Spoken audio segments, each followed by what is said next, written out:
It's time for Wise Money with Korhorn Financial Group with certified financial planners Kevin Korhorn, Mike Bernard, and Josh Gregory. Welcome to another episode of the Wise Money Show with Korhorn Financial Group, where every week we're helping you take your next wise step in your financial life. Thanks for being here, friends. My name is Mike Bernard. I am your host. I'm also one of the certified financial planners on the program. And with me in the KFG studio is my business partner and fellow CFP, Kevin Korhorn.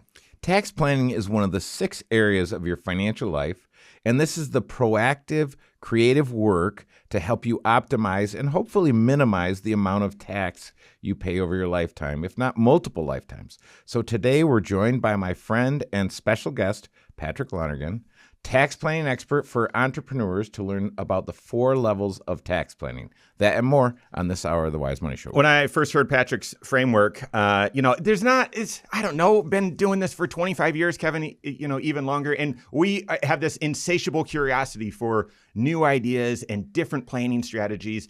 And when I heard and we've been doing tax planning all this time, but hearing Patrick's his framework for the 4 levels of tax planning immediately got us talking, Kevin and Josh as well. And we're excited to share that with you. So glad to have Patrick in the studio. If you have a question for the program, we'd love to hear from you. If you have any needs, we are here for you as well. You can call or text us 574-222-2000.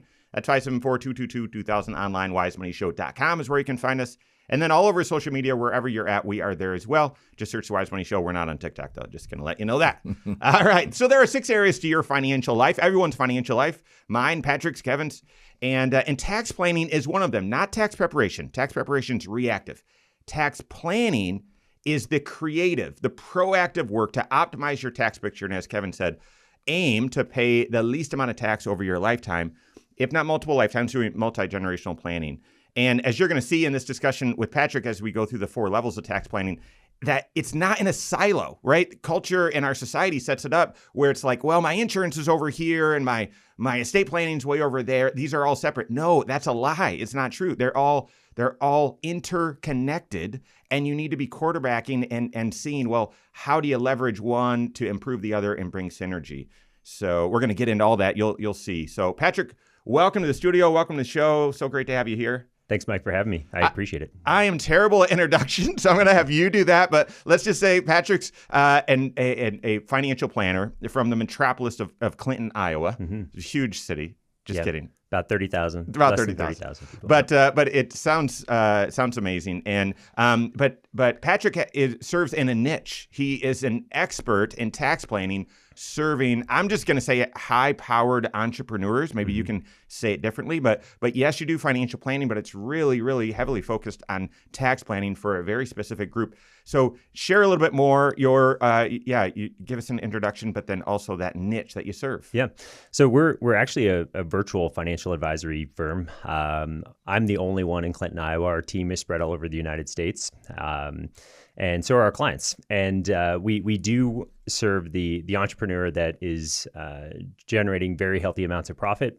We can really start to move the needle for somebody, I'll say after $1 million of net income, take-home income, not revenue, but income. And then the way we do that is really our clients refer to it as, we'll call it a fractional family office. So we're dealing with cash flow.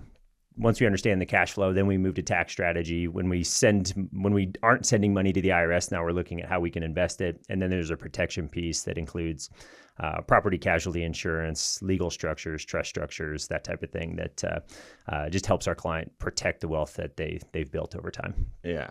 And so Patrick and his team, a few of the team members are in town collaborating with KFG. We're sharing ideas. We're getting to know each other. Kevin, you want to share a little bit more about how you met Patrick and just a little bit of that collaboration before we get into the 4 levels of tax planning? Yeah, so I've been in the strategic coach program on and off since 1997.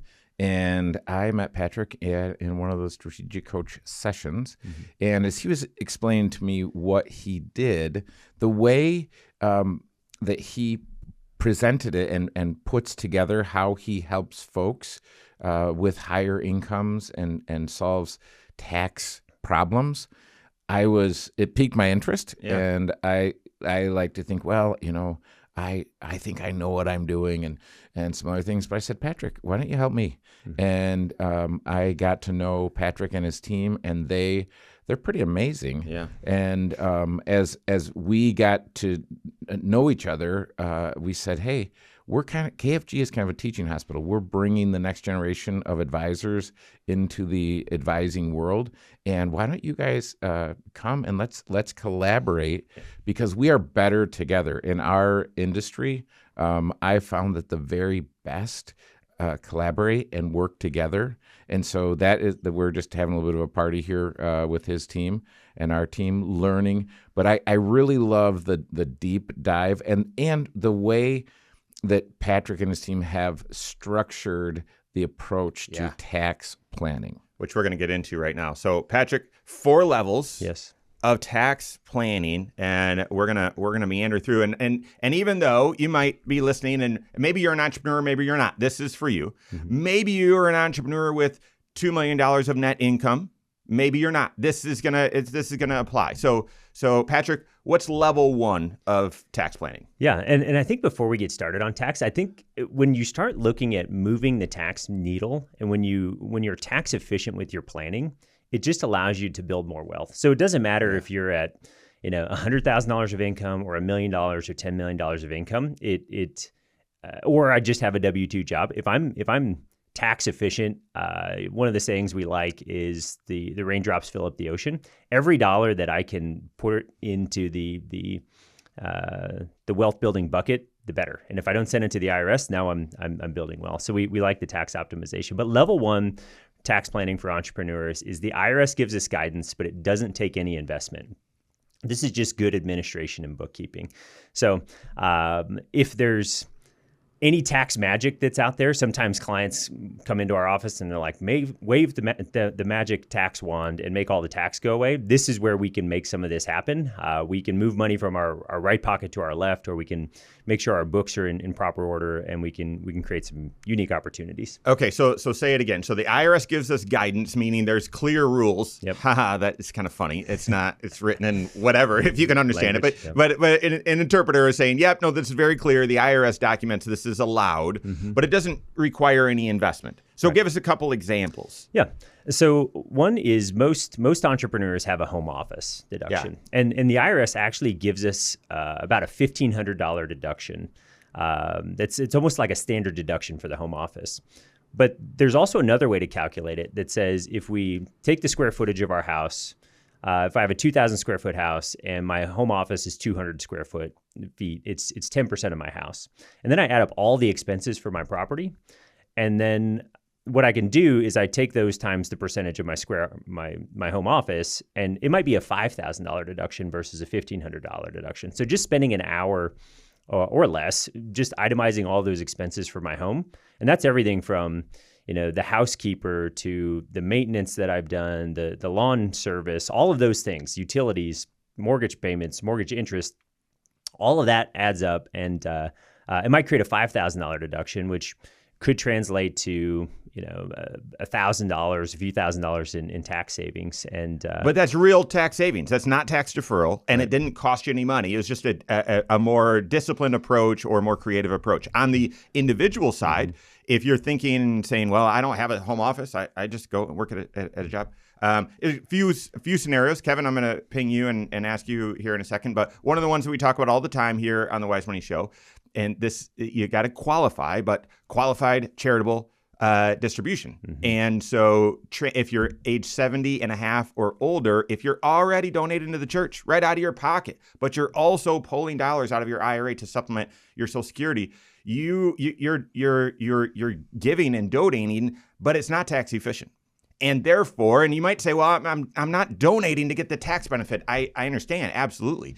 However, you can have the same amount of dollars flowing to the church and flowing to that 501c3, but if you do it directly from your IRA instead instead of putting the money in your pocket and then giving it to the church, then it's going to be more tax efficient. It's not going to land on your tax return, could even reduce the amount of IRMA that you pay or the amount of tax you'd pay on your Social Security. So that's a niche one, but the same thing. The IRS gives us guidance, but it doesn't cost any extra money to go out and, well, I gotta put some dollars to work in order to get a tax deduction tax benefit.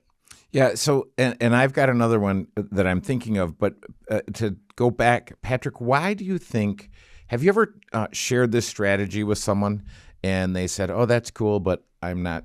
I'm going to cut you off, Kevin. We're hitting up against a break. So we're going to get into that with Patrick here in just a second, as well as more on the first level of tax planning, but also getting into level 2, level 3, level 4, and then additional questions and perspectives so that you can be more efficient with your tax planning, tax strategies to build more wealth. We've got all that and more coming up here on the Wise Money Show with Korhorn Financial Group.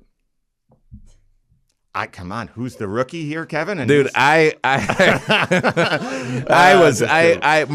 head was not on the clock at all. And I'm looking at it. So, all right. Hello, YouTube. Thanks for being here. This is the Wise Money Show. What you're watching right now is our weekly 1-hour talk show that airs right here on this channel, 10 a.m. Eastern Time every Saturday morning. Also on podcast at the same time, but also on a couple local radio stations at the same time as well, which is why the content structured the way that it is, why I needed to cut Kevin off to say, hey, we got a commercial break for radio. And if this is long form and you say, you guys just are meandering and just get to the point, I got it. We've got next wise step videos and content created short form right for you, all from a financial planning perspective right here on this channel. So make sure you hit that subscribe button, turn on notifications so you're made aware every time we drop new content. If you like the content, and leave comments and questions below as well. Would love to hear what you think of the 4 levels of tax planning framework, especially number 4. When we get there, I want to hear from you and tell us, have you ever done a level 4 strategy? All right. Mike, I don't. This happens to me. I fall into a trance when I listen to your voice, and I just all time and space continuum. It leaves me. That's the trance. So my youngest, Patrick, how many kids do you have? 3 daughters. 3 daughters. Yes. Girl dad. Yep. And what are the ages? 18, 16, and 13. Okay. Yeah, that's a lot of fun. Yeah, that's a lot of fun. That's a good time. That's an interesting time for you. We only had one, and she about killed us.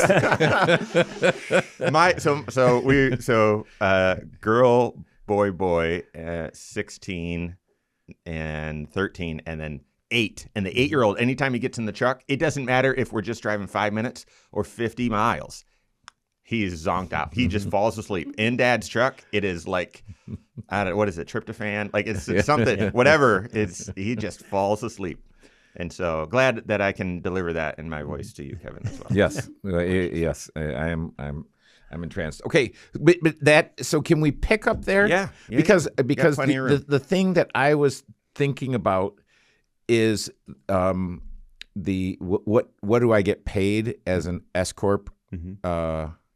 Oh, yes. Owner. Yep. Because again, all I'm doing is taking existing levers, because the question is, I mean, it costs a little bit of money, right, for the administrative work, but I wouldn't say that it's going to cost something to get something. Well, right? no, but you're talking about entity structure. Yeah. So entity structure would be one of the things. You're saying just setting the salary. I'm just saying, hey, when I go to my accountant and they say, here's what you should do. Yep. Look at this $186,000 level. Set your salary there. Mm-hmm. And I look at that and I'm like, well, what is it you're doing? Because is that a reasonable wage for what you're doing? Right. Let's get into it. And so these are yeah. So the distinction, it is an interesting distinction. There's nuance here, but it's all I'm doing is grabbing the levers. I'm not grabbing my wallet. Mm-hmm. I'm just grabbing the levers and moving. Yep. Yeah. Because I do want to get to, hey, all right, so if that's out there, if this is so easy, even a caveman could do it, why doesn't everyone do it? So this is show content. Pick it back up. Okay, so that's where I was going with Patrick when you cut me off. Now you can see. We're not going to get to any of this. Okay. We might get to 4 levels, but we put it out there, so we have to get to all 4. We can get through. We're going to do it. Yep. Let's have some fun. Okay. Here's a big question. Are you taking a proactive or reactive approach to your tax planning? And just when you hear that, I'm assuming your integrity, your pride might say, no, I'm being proactive. But really, are you creatively planning ahead using the IRS guidance at your disposal to adjust your approach and make your income more tax efficient so that you can build more wealth. That is the goal and objective of tax planning, and we're doing a deep dive right now. Thanks for being here. This is the Wise Money Show with Korhorn Financial Group. My name is Mike Bernard. With me in the KF2 studio, Kevin Korhorn, and special guest, tax planning expert Patrick Lonergan. If you want to stay connected with the Wise Money Show, you can find us online, wisemoneyshow.com, and then all over social media, wherever you're at, we are there as well. Search the Wise Money Show. Talking about the 4 levels of tax planning. It's a framework that Patrick and his team follow as they're serving high-level entrepreneurs, ideally and primarily those that have a net income of $2 million or more. It doesn't need to be you in order to apply the 4 levels of tax planning framework, but if it is, a lot of creative strategies that a CFP can bring, and Patrick and his team do that for their clients. Now we're in level 1, Kevin. I cut you off from a question, and then at the commercial break, bonus content really started getting in. We had to hold ourselves back. So go ahead, Kevin. Where were you taking us? Well, when I think of what are these level 1 strategies, so this is not me coming up with more money out of my pocket. Mm-hmm. This is just me walking up to the levers of tax planning and grabbing 1 or 2 of them and moving them. And because when I grab one, the far right lever and move it, there are several other levers that go. And how does this impact the rest of my financial life? And what are the downstream effects of this? So when I think of that, I think a lot of times of the business owner that we're serving and their entity structure. So if they are not incorporated, so your LLC is your legal structure and your tax structure, but it doesn't have to be your tax structure. It can be just your legal structure, and then you can elect to be an S corp for tax purposes. In doing that, it can result in the savings of thousands of dollars of tax payments. Mm-hmm. Yeah, it's not for the. Yeah, go ahead, Patrick. Yeah, because it's interesting when we talk about. We had one client come to us that was an LLC, taxed as a pass-through. He didn't make the S election and had a CPA and was making $2 million a year. Oh my! So he was paying payroll tax on every single dollar that he earned, and he was. His CPA was effectively lighting $60,000 a year on fire. And it's like, what are you doing? You know, an S election takes 15 minutes to make that happen. Now I have different levers once I make that election to go, how much wage am I going to pay myself? There is no hard and fast rule on what a reasonable wage is. Now, if I'm the CEO of the company and I'm in one of the lower paid employees, that might be problematic. But I like to save, payroll tax has some levels. I pay 15% plus to a certain point, and then above about 190,000, I go back down to that 3%. So it's like, okay, I don't like paying 15% voluntarily, so I might set my wage at 100,000 and just be and that might be reasonable for the work that I'm doing in my business, in my industry, and that saves me a lot of money. We had a situation where an individual was an entrepreneur, was running one company, but also had his own businesses on the side. But he wasn't working in those businesses; it's just running them. Mm-hmm. And so, and yet the CPA had him pulling a very big salary from that other company, and it's like, well, you're just running it. You're just like the owner. You've got a manager that's running the day to day, and so you're not really working in it. Let's apply some more creativity here. Yeah, and so have you ever recommended this strategy or some of the ones we've talked about to someone, and they've said, "Hey, I went to my CPA and brought it up, and they said, no way you're claiming the housing deduction. That you are going to get audited for sure if we do that." Yeah.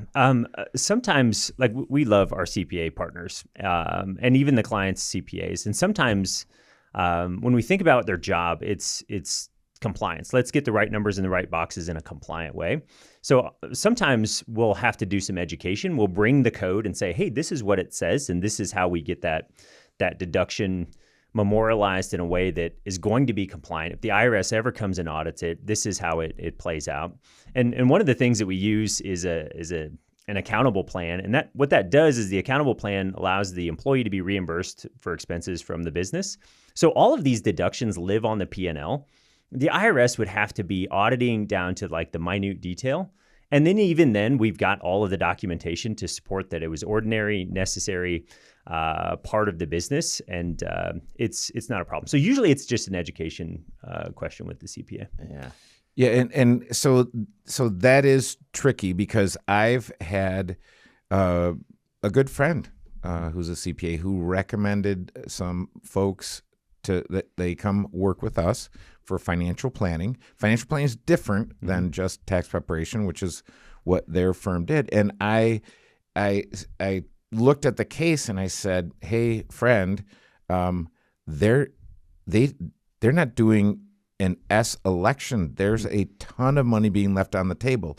And he kind of wanted me to not tell him about it. Oh no. Because it's tricky because there is such a thing as ego. And here's the thing. There isn't really room for ego as we're helping people. And it doesn't have to be, hey, listen, you should pursue this strategy and your CPA is horrible, because that's not the case. Right. But these things, as we go, circumstances change, the business changed. The business had recently just took off and was doing amazing. So it's like, it's time for a change. If a leader's job is to declare reality, then this is the reality. It's time for a change.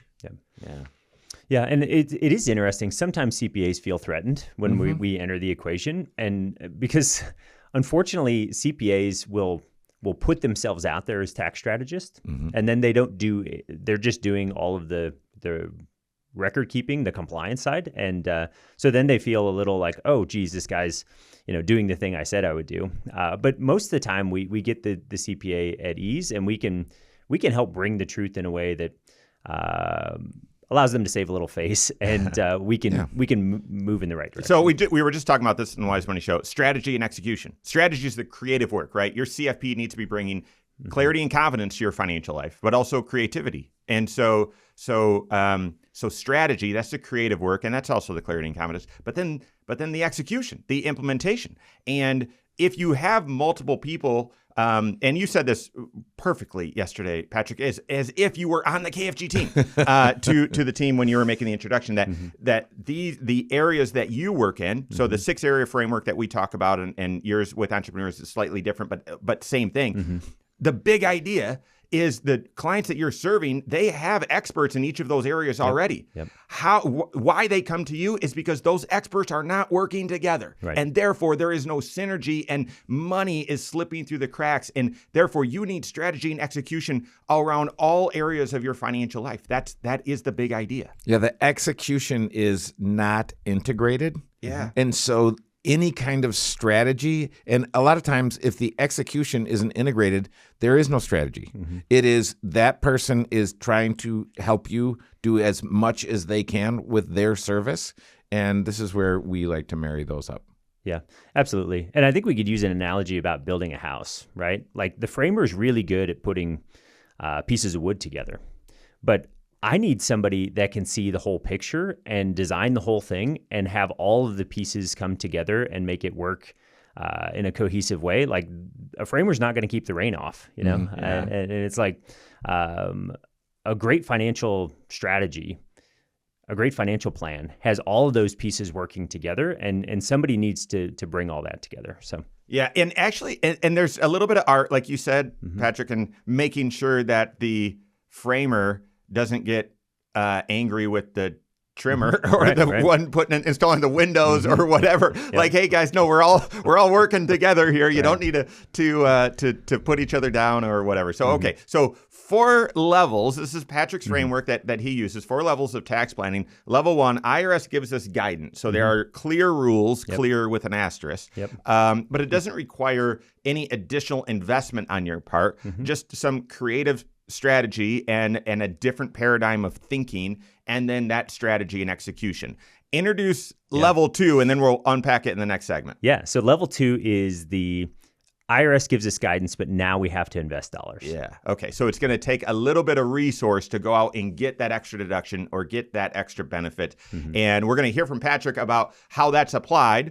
when in a entrepreneurial framework with individuals that have $2 million or so of income coming in, but also from everyone else's standpoint. This same thing applies. IRS, it's going to require some resources to get that benefit. So we got that more coming up here on the Wise Money Show with Korhorn Financial Group.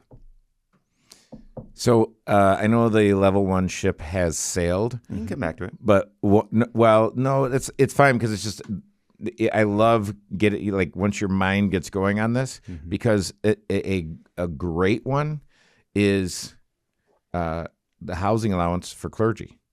Yeah. Because you're not changing anything other than what you're declaring, and you're not out of compliance declaring what you actually have. I mean, a few other simple ones here, just because I was, we got, this is my first cup of coffee, or I'm already super excited and we got a little off track, but a few others.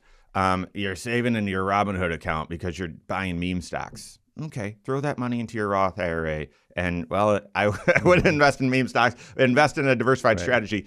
Same thing. It's just the growth, right, that even you're going to have in your meme stocks is going to be tax-free forever. Yep.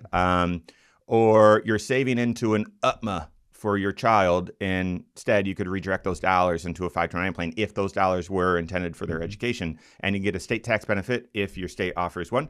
And the dollars can grow tax-free. You could even shift them to the Roth for your child out there in the future if you meet all the red tape. HSA, right? So many people treat their HSA like, well, how much do I think I'll spend going to the doctor? Okay, I'll just throw $1,000 in the HSA, try and max it out every single year. You get that tax deduction, you get the tax-sheltered growth, you get a tax-free withdrawal. You could even shoebox that thing and you could invest it and it can become an additional retirement vehicle. Trust me, you're going to have medical expenses in retirement. I mean, the list goes on. And this is the sandbox we live in for many people. And like we've got a client right now that's retired in their early 50s, and we've got 3 buckets of money. And this might sound silly, but we've got brokerage dollars that we can utilize. We've got a 72T set up for IRA distributions, so we're not paying penalty. That keeps them in a low bracket. They take a very healthy income off brokerage, but pay no capital gains tax because the income is so low. And then we can take some Roth distributions of principal out to get us across the finish line. It's like, because we have multiple buckets, just good level 1 strategy, the income is so low. Tax diversification. Yeah. Right. That's we why it's so love important. tax diversification and be able to mix that cocktail. And one of my favorites, especially in Indiana, if you're putting money into a 529 plan, that's not the Indiana 529 plan. Yeah. And it's like, okay, yes, I know this got set up with your local office where there's one on every corner, and you're doing the Virginia College Savings Plan because that was what made sense. Yeah. But guess what? Just do the Indiana one. You get a credit, which is much. Or, hey, I have all my stuff at Fidelity. I'll use Fidelity's 529 plan so that when I log in, it's all right there. And that's New Hampshire's plan. If you don't live in New Hampshire and you live in Indiana, there's no benefit for that. All right, here we go. So segment 3, level 2. Yep. Right on track. All right, let's do it. Okay. There's 6 areas to your financial life, everyone's financial life. Present financial position, that's your cash flow. This is where where income's coming in and your expenses are laid out and your net worth is laid out. And then there's tax planning. Those are 2 of the 6 areas. Well, they need to work together, especially to achieve level 2 tax planning. We're getting into that right now. This is the Wise Money Show with Korhorn Financial Group. Thanks for being here. My name is Mike Bernard. With me in the KFG studios, Kevin Korhorn, and special guest tax expert Patrick Lonergan. Every episode of the Wise Money Show is on podcast. Wherever you listen, just search the Wise Money Show. Subscribe to it there. Rate the program there as well. We appreciate it. There's 4 levels to your tax planning. What's the purpose of tax planning? Identify creative opportunities to improve your tax picture, optimize your tax picture so that you can pay the least amount of tax over your lifetime, if not multiple lifetimes. And then also, that's the primary benefit. The other one, we say, avoid tax surprises. No one likes a tax surprise. My goodness. And the right planning, proactive planning, is going to help you avoid tax surprises, okay? So that's the purpose of tax planning. There's 4 levels to that. The first is the IRS gives you guidance, gives us clear structure. This is allowed. You're able to do it. But there's no money that you need to invest. It doesn't require resources. It just requires awareness and then a different approach, okay? That's level 1.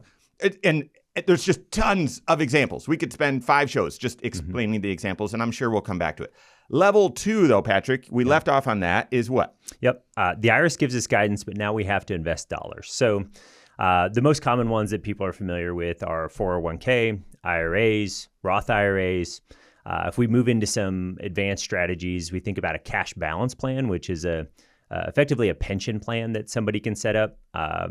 Defined contribution is the 401k. A defined benefit is a cash balance plan. So the funding's based on my age and my current wage. So the older I am and the more money I make, the more money I can put into these strategies. We've had clients that have put $500,000, $750,000 into a cash balance plan based on those factors. And that's all tax deductible money. So it makes a huge difference. And then if we move a little farther down the scale of like, okay, let's get into some niche ideas. The Big Beautiful Bill gave us some opportunities on accelerated depreciation.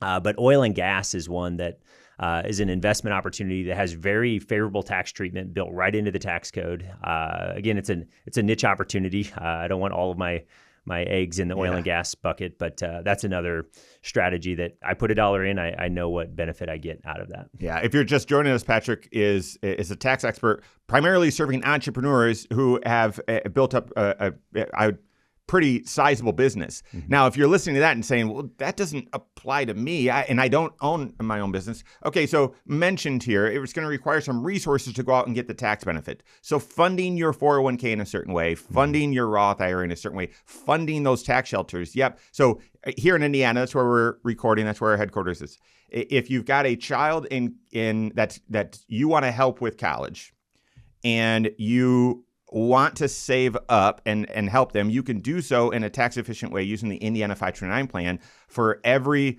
$7,500 that you contribute to a 529 plan on one per tax return, not per child. So I could have said that a little bit better, but you get a 20% state tax credit.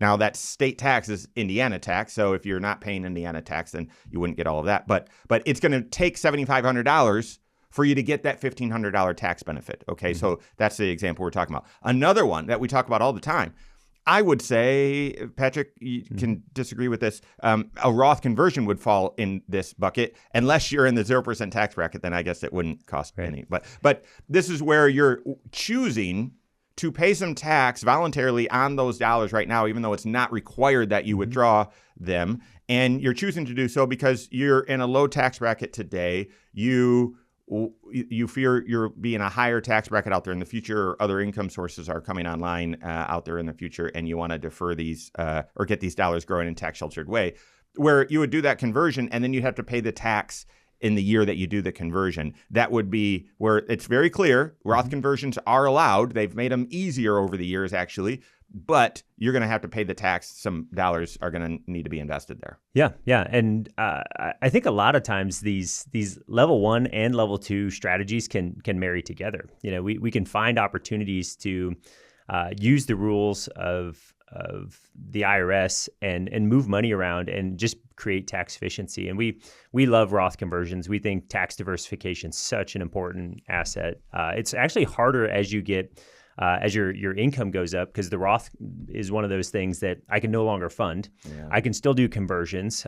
Backdoor Roth conversions are an awfully powerful tool that aren't used very often because they take some time and energy and some planning. And people that have phased out of the Roth contributions can execute on a backdoor Roth. And again, fantastic strategy to build up that pool of tax-free dollars. In the entrepreneur space, so it's the backdoor Roth gets complicated if you have pre-tax dollars in an IRA already. Well, in an entrepreneur space, you can have a single K or your own 401k. Yep.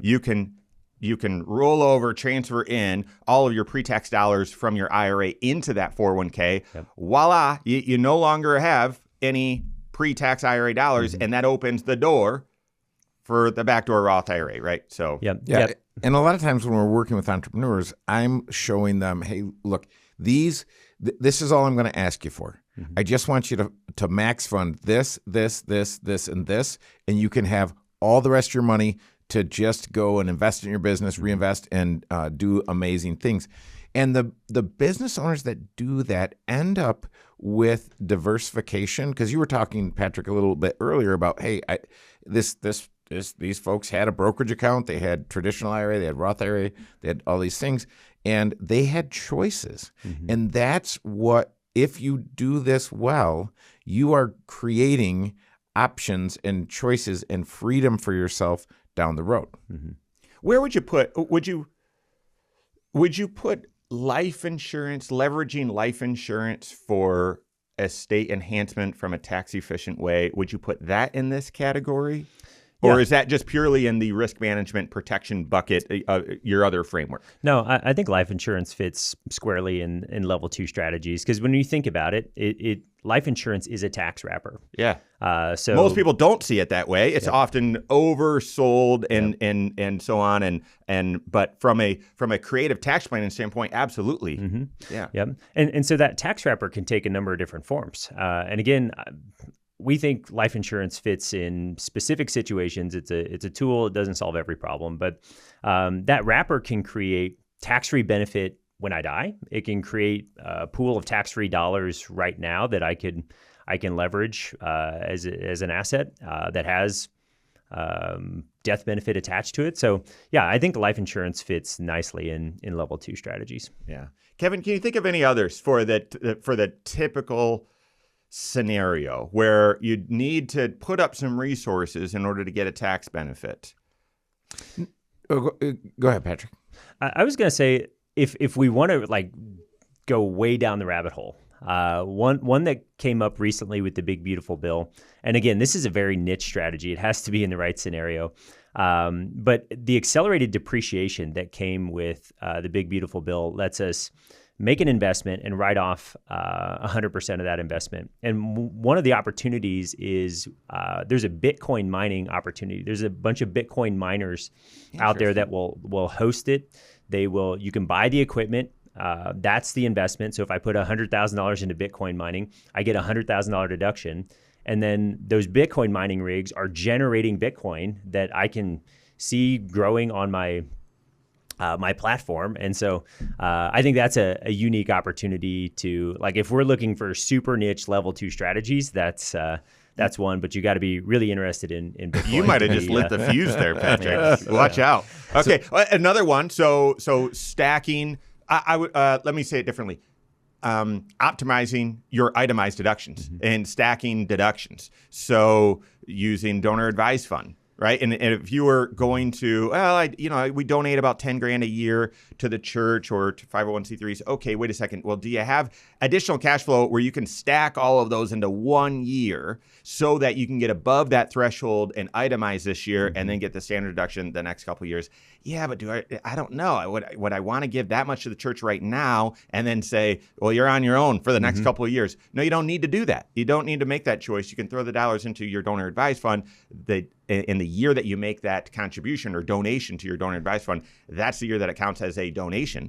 And then you can trickle the dollars out just like normal from your donor advised fund to the end charity, to the church. You still have control over that timing. You can parlay that with another strategy. If you've got dollars growing in a brokerage account and you have some investments that have a lot of taxable gain, unrealized gain, you can donate those dollars and use your cash to buy back those investments in your brokerage account, buying up the cost basis using 2 strategies and getting that benefit. All right, we are getting into level 3 and 4. That and more coming up here on the Wise Money Show with Korhorn Financial Group. A little over on that one, Lindsay. Sorry. Okay. And it's interesting.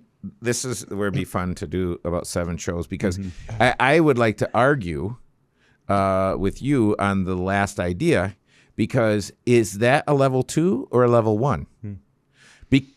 Really, because if all I'm doing is I'm just giving, and I'm optimizing the way that I'm giving, and it doesn't cost me any more. So if I've got these, the last idea with the brokerage account, the stacking for the Schedule A. Reasonable minds could disagree on this, because you're pulling dollars from a different resource instead of your cash flow. Oh, I've got extra dollars over here, so I've got to. Right. But anyway, So I look at that and I think Patrick is the arbiter. No. I I see a lot of times. I see people making cash donations, and they've got a brokerage account with highly appreciated securities. That's totally level one. And, Feels like. and I'm saying, well, wait a minute. Just donate those securities if you really love it. Like, I really love this Meta stock. I can't live without it. Well, then donate the securities. Yeah. Buy back the Meta stock. Totally. You've just improved your basis, and now you can go and watch Meta go from 600 down to 200. Yeah, and you got a double whammy. You avoided the capital gains and got a charitable deduction. It's like a double whammy on the good side. Yeah. So, That's right. Yeah. Or is that level 3 combining? Okay, we'll get into it. This is 4th segment. We're going to land the plane. Which means That is always said. Here, so what do I mean by that? That's the polite way of saying, guys, we promised 4, and we're only at 2. We've got to get to 4. Okay, so 3 and 4, because I know that. Patrick is excellent at delivering number 4 Yeah. and describing it and very, very concisely. So. All right, but let's get into number 3, and then we'll also tuck in number 4 as well.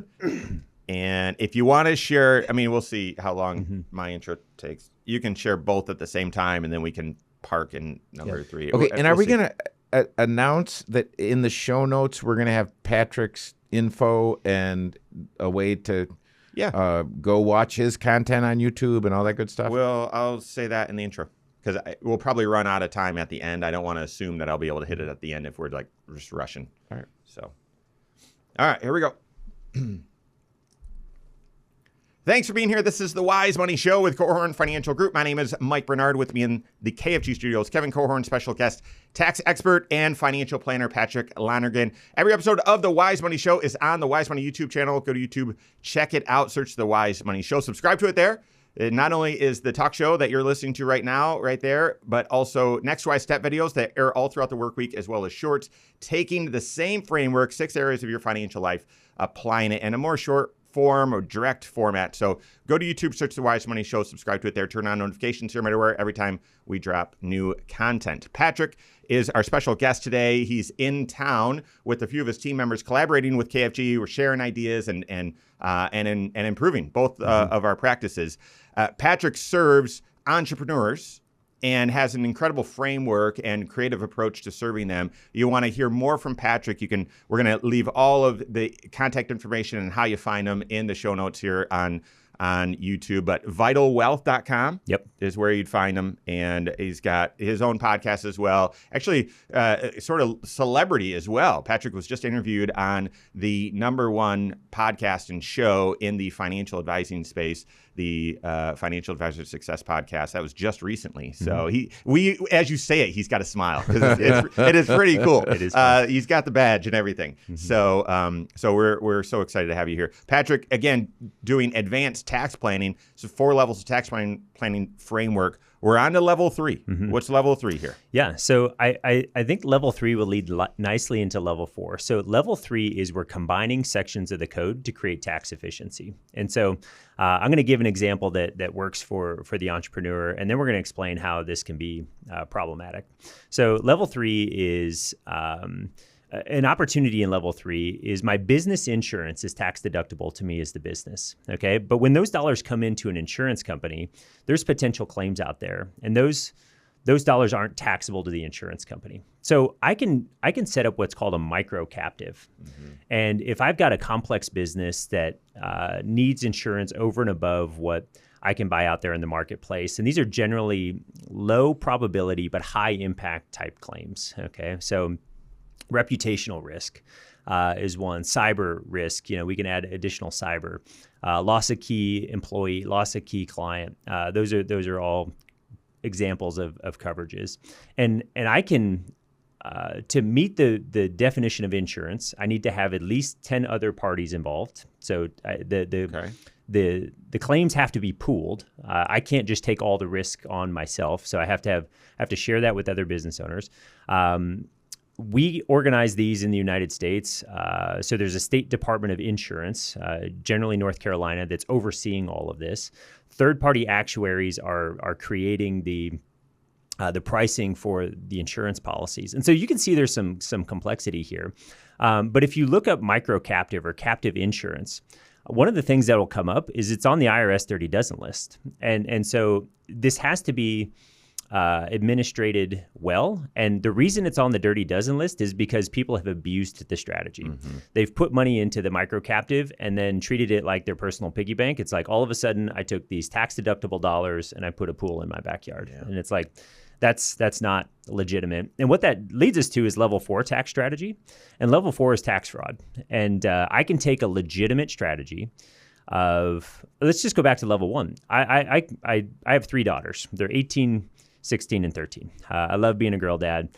And all of our girls work for us. Oldest daughter's paying some bills. The younger 2 are cleaning the office building. And we can pay them $16,100 a year for taking on that responsibility and doing those jobs. And we fired them from things in the past because they weren't doing a good There's job. A badge for that too, right. Kevin. There's a warning in your permanent file here, young lady. Yes. But if I'm paying my kids and they're not doing any work, and that $16,100 is tax-free dollars to them. And if it's done right, they don't have to pay any payroll tax. But if I'm doing that and we're not giving them real responsibility, that's level 4 strategy. I just took a good level 1 strategy and moved it to level 4 because I'm defrauding the government of tax that they were due with how I'm running my business. And so obviously you don't want to do level 4 tax planning. Yep. And so but why do you bring it up? Because yeah, go ahead. Because there's so many things, like once you enter the tax planning and tax strategy space, you start to see all of these strategies sort of come out of the woodwork that people are organizing that allows an entrepreneur or somebody, it doesn't even need to be an entrepreneur. This was big in conservation easements a while back where I could make $100,000 investment into a conservation easement. And then all of these people were, I'll say, in cahoots to inflate the value of that the land of that conservation easement. And then it was donated to the easement. And now I got a 5X deduction on my $100,000 investment. So if I'm we'll just round the numbers. If I'm in a 30% tax bracket on $500,000, that's $150,000 in tax savings for a $100,000 investment. Let's go. Yeah. Hey, that looks really good on its surface. Now, this will sound almost comical, but these are actual examples of tax strategies that we've seen that fall into the level 4 category. We had a client that came to us that had purchased volcanic rock and donated it to charity and got a 5X deduction. Cantaloupe seeds are another one. Again, we don't dive deep into these things. We're just like, this is ridiculous. No, don't put your money into that. Because let's think about it. If I put $100,000 into something, what does that mean it's worth? $100,000. Yeah. If in 2 weeks I donated to charity for $500,000, the IRS is going to come look at that and go, no, it's worth $100,000. Yeah. So we'll give you a $100,000 deduction, and you can save $30,000. But it cost you $100,000. That's bad math. So we just like to be really mindful because clients will come to us with these ideas that they see on TikTok. They're like, hey, if I just put my business into a faith-based organization, I don't have to pay any tax. It's like, no. That's not going to fly, you know? Yeah, right, so right. Those are all things that we like to just be really mindful of when we're looking at these strategies and making sure that we're not abusing them. And when you think about level 4, and we've worked with lots of folks where they are doing level 4. Sometimes it's a sin of omission. Hey, I didn't know. Mm-hmm. I didn't know I didn't. Sometimes it's a sin of commission. Yep. So I had a CPA who was talking to me about a farmer who bought a gas tank for his farm. Mm-hmm. And it was $40,000. I don't know what you're supposed to spend on a gas tank for a farm, but this particular CPA collects oil and gas memorabilia. And he knows that you'd spend about $3,000 on a gas tank.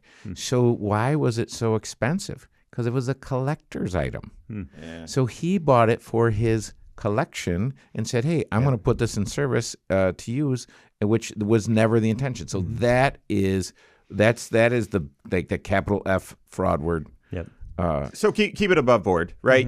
No skeletons in your closet. There are creative ways to accomplish your tax planning and be more tax efficient without having to be fraudulent. Right. And so I like how you've added this into the framework just for clarity and for awareness. Yep. Like you might hear some too good to be true stories out there, and you need to be aware that those exist and to ensure that you're not implementing any of those. Right. And the interesting thing is, on average, we help our clients save $280,000 of income tax.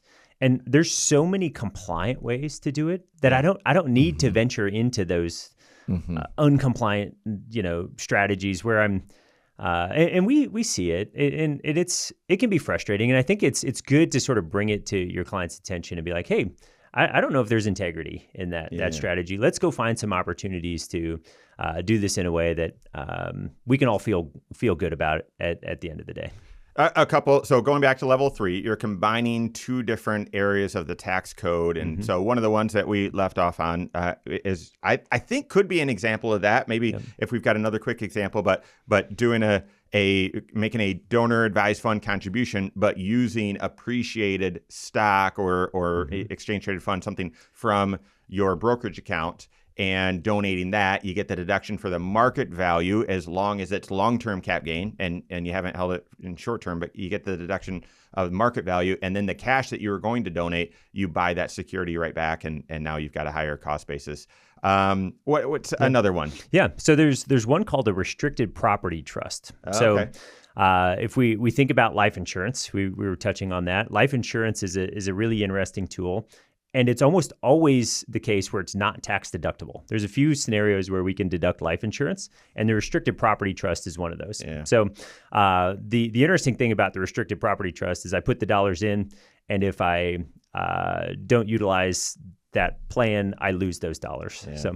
So creative tax planning, that's the name of the game, right? There's 4 levels to it, but the big idea, are you taking a proactive and creative approach to your tax planning? Who is helping you with that? Who is bringing those creative ideas and bringing synergy to your overall financial life to ensure that those ideas make sense in your entire financial structure? Work with your CFP on that. That's all the time we have for today. On behalf of Kevin Korhorn, Patrick, and myself, and all of us at Korhorn Financial Group, have a great weekend. We'll see you next Saturday for the Wise Money Show with Korhorn Financial Group.